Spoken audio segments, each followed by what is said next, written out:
आदरणीय बंधुओं, माताओं व मेरी प्यारी बहनों, राधे राधे। आपका हमारे इस YouTube चैनल पर बहुत बहुत स्वागत है।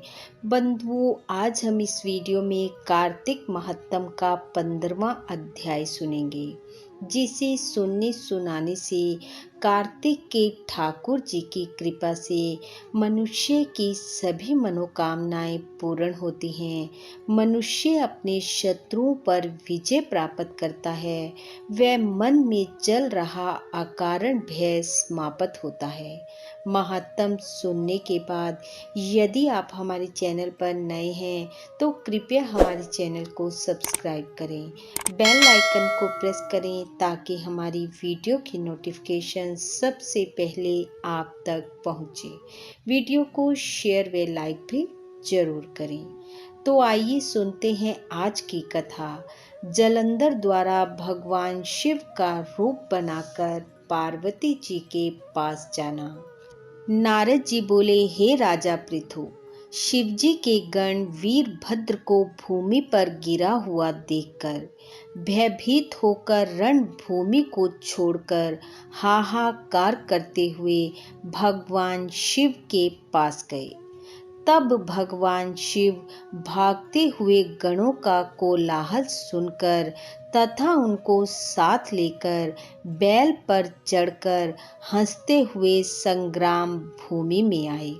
भगवान शिव को आते देखकर उनके गण पुनः बल पाकर सिंह जैसी गर्जना करते हुए दैत्यों को बाणों की वर्षा कर मारने लगे। राक्षसगण महादेव जी को देखकर ऐसे भागने लगे जैसे कार्तिक व्रती को देखकर पाप भाग जाते हैं। जलंधर अपने असुरों को भागते हुए देखकर हजारों बाणों को छोड़ता हुआ महादेव जी के ऊपर टूट पड़ा।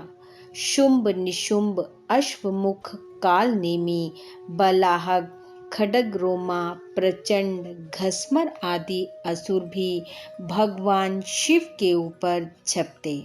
शिव ने अपनी सेना को बाणों से ढका देखकर दैत्यों के बाणों को काटकर अपने बाण रूपी बबूले से व्याकुल कर आकाश को ढक दिया और अपने प्रचंड बाणों से दैत्यों को पृथ्वी पर गिरा दिया।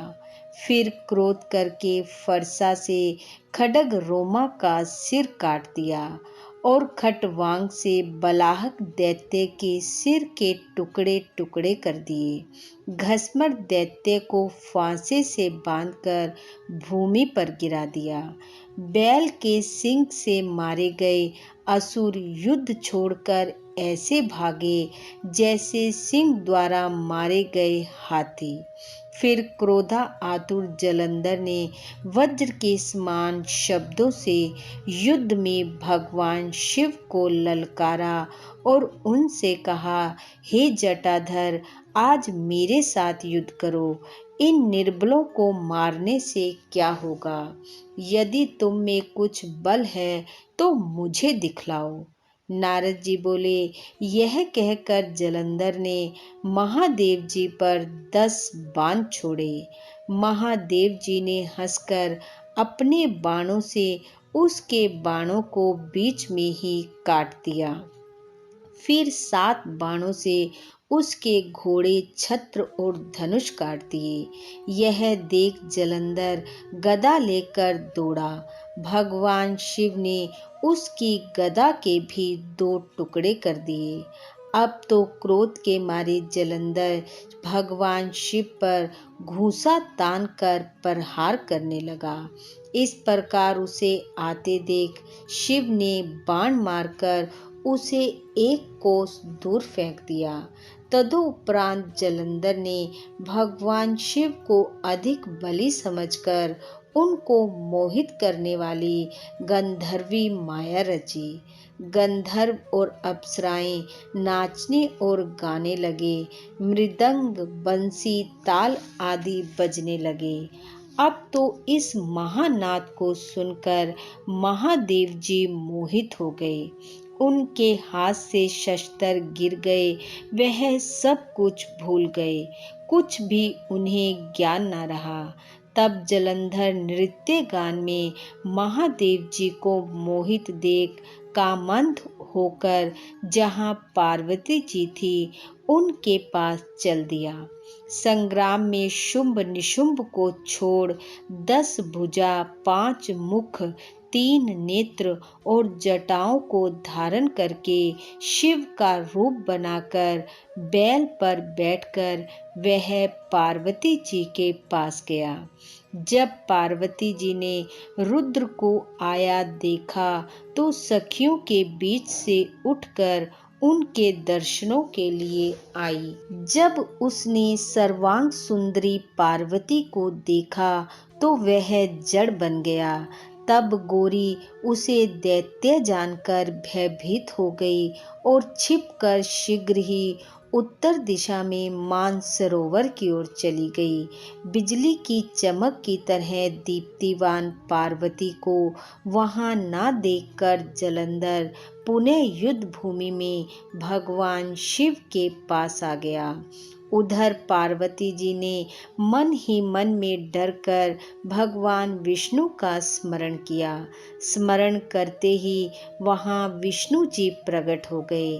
पार्वती जी बोली, हे विष्णु, जलंधर दैत्य का किया नीच कर्म क्या आपको मालूम नहीं है? श्री भगवान बोले, जैसा छल उसने किया है उसी प्रकार हम भी उसकी स्त्री के साथ वैसा ही छल करेंगे, क्योंकि उसकी स्त्री पतिव्रता होने से वह मारा नहीं जा सकता।